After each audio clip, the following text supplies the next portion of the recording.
আসসালামু আলাইকুম। এটা কিন্তু দ্বিতীয় নম্বর কাঁঠাল, মানে প্রথম একটা কাঁঠাল তো খাওয়া শেষ করলাম, এখন আরেকটা কাঁঠালের পদার্পণ করলাম। তো এখানে আমাদের রিফাত ভুইয়া মানে প্রচুর পরিমাণে, মানে আমরা একটা খাওয়ার সাথে সাথে সে 2-3টা খাওয়া ট্রাই করতেছে, তার কারণ তার বলে কাঁঠাল খেয়ে মোটা হতেই হবে এই বছরে।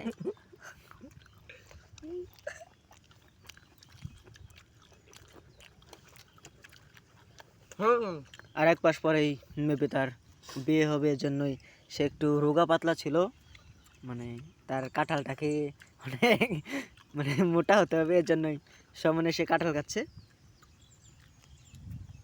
তো এই যে আমাদের পারভেজ মিয়া, সে কাঁঠাল না পেয়ে হতবাগার মতন বসে পড়েছে। আর শাহিন তো মানে খাওয়ার মধ্যে সে এক্সপার্ট,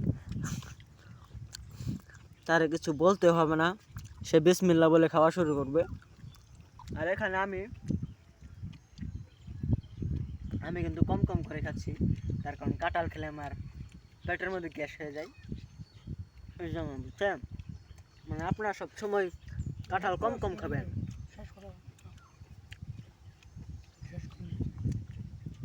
আপনারা সবসময় কাঁঠাল কম কম খাবেন, তার কারণ কাঁঠালের মধ্যে রয়েছে প্রচুর পরিমাণের ভিটামিন, ক্যালসিয়াম, আয়রন, আরো কি কি, হ্যাঁ কাঁঠালের বিচি।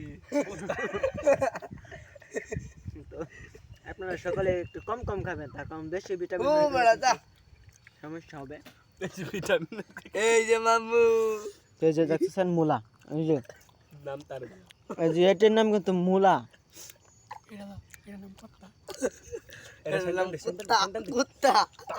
আর এই যে দেখতেছেন এটাকে আমরা গ্রামীণ ভাষায় বলি কুত্তা না কর্তা। ও সরি, আমার একটু মিস্টেক হয়েছে, এটাকে আমরা গ্রামীণ ভাষায় বলি কর্তা। ওই রিফাত আমার এই যে কর্তাগুলো নিয়ে লাগবো গরু লেগে, এই যে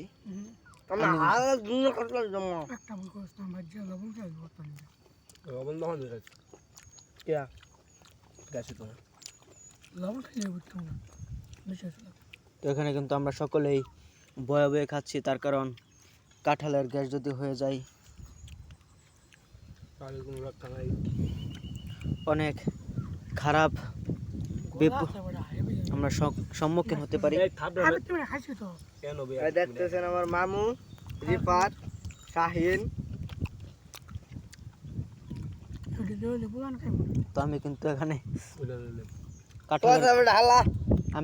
কাঁঠালের কোনো ইয়া পাচ্ছি না, তার কারণ